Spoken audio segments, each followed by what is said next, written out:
Are you aware at all of the current state of surveillance and what, if anything, has changed since your revelations?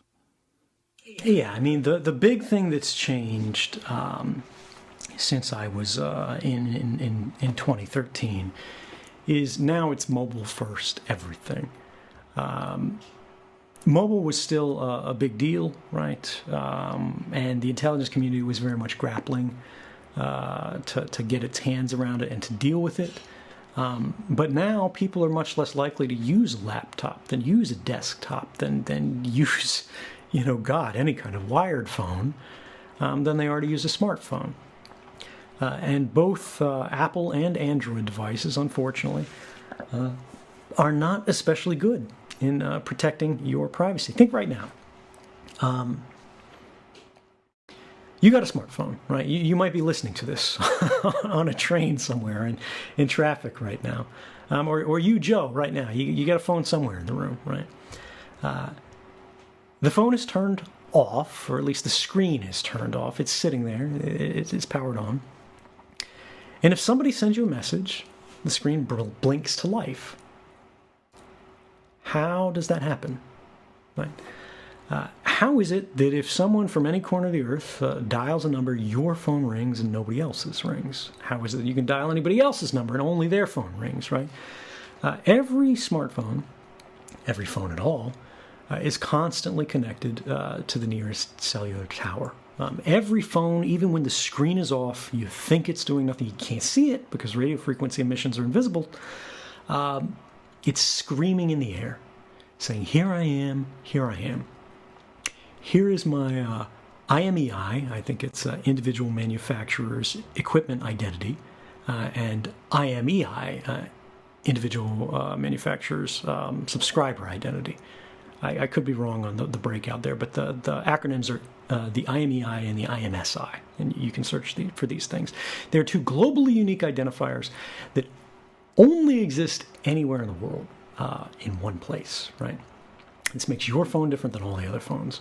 The IMEI is burned into the handset of your phone. No matter what SIM card you change to, it's always going to be the same, and it's always going to be telling the phone network it's this physical handset.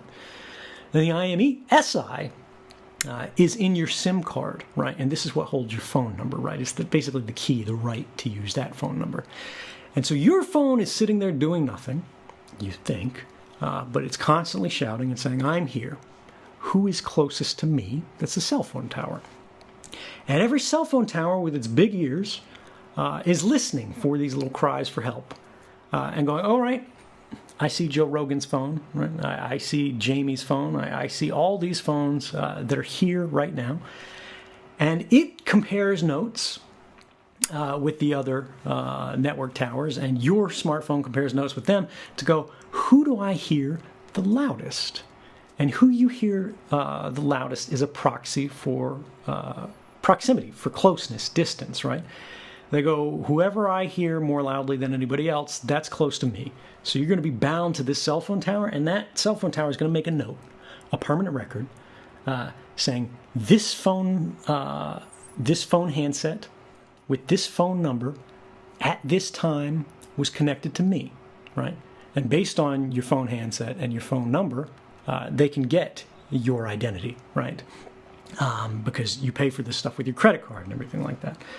And even if you don't, right, it's still active at your house overnight. It's still active, on your nightstand when you're sleeping. It's still whatever. The movements of your phone are the movements of you as a person, and those are often quite uniquely identifying. It goes to your home. It goes to your workplace. Other people don't have it. Sorry.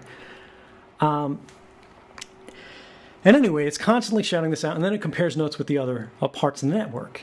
And when somebody is trying to get to a phone, it compares notes, the network compares notes to go, where is this phone with this phone number in the world right now? And to that cell phone tower that is closest to that phone, it sends out a signal saying, we have a call for you. Make your phone start ringing so your owner can answer it. And then it connects it across this whole path. But what this means is that whenever you're carrying a phone, whenever the phone is turned on, there's a record of your presence at that place that is being made and created by companies. It does not need to be kept forever, and in fact, there's no good argument for it to be kept forever, but these companies see that as valuable information, right? This is the whole big data problem that we're running into, and all this information that used to be ephemeral, right? Where were you when you were 8 years old, you know? Where'd you go after you had a bad breakup? You know, who'd you spend the night with? Who'd you call after? All this information used to be ephemeral, meaning it disappeared, right? Like the morning dew, it would be gone. No one would remember it. But now these things are stored. Now these things are saved. It doesn't matter whether you're doing anything wrong.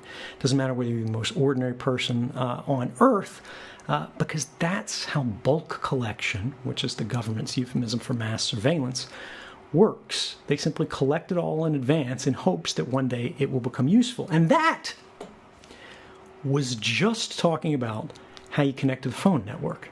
That's not talking about all those apps on your phone that are contacting the network even more frequently, right? How do you get a text message notification? How do you get an email notification? How is it that Facebook knows where you're at? You know, all of these things, these analytics, they are trying to keep track through location services on your phone, through GPS, through even just what wireless access points you're connected to, because there's a global, constantly updated map. There's actually many of them of wireless access points in the world, because just like we talked about, every phone has a unique identifier that's globally unique. Every wireless access point in the world, right? Your cable modem at home, whether it's in your laptop, every device that has a radio modem has a globally unique identifier in it. And this is a standard term. You can look it up. And these things can be mapped when they're broadcasting in the air, because, again, like your phone says to the cell phone tower, I have this identifier. The cell phone tower responds and says, I have this identifier. And anybody who's listening, they can write these things down. And all those Google Street View cars that go back and forth, right? They're keeping notes on whose Wi-Fi is active on this block, right? And then they build it into a giant map. So even if you have GPS turned off, right? As long as you're connected to Wi-Fi, those apps can go, well, I'm connected to Joe's Wi-Fi, but I can also see his neighbor's Wi-Fi here, and the other one in this apartment over here, and the other one in the apartment here. And you should only be able to hear those 4 globally unique Wi-Fi access points from these points in physical space, right? The intersection in between the spreads, the domes, of all those wireless access points. And it's a proxy for location. And it just goes on and on and on. We could talk about this for 4 more hours. We don't have that kind of time. Can I ask you this? Is there a way to mitigate any of this personally? I mean, shutting your phone off doesn't even work, right? Well, so it does in a way. It's yes and no. The thing with shutting your phone off that is a risk is, how do you know your phone's actually turned off?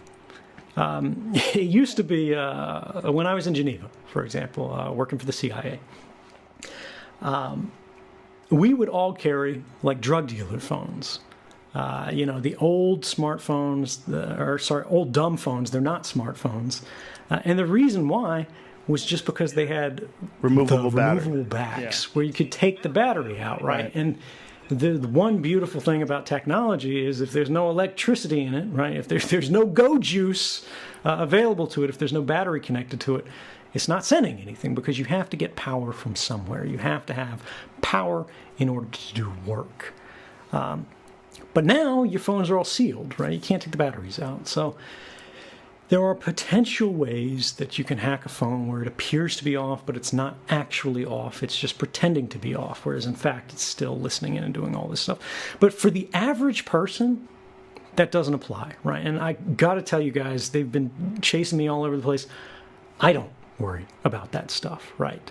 And it's because if they're applying that level of effort to me, they'll probably get the same information through other routes. I am as careful as I can, and I use things like Faraday cages. I turn devices off.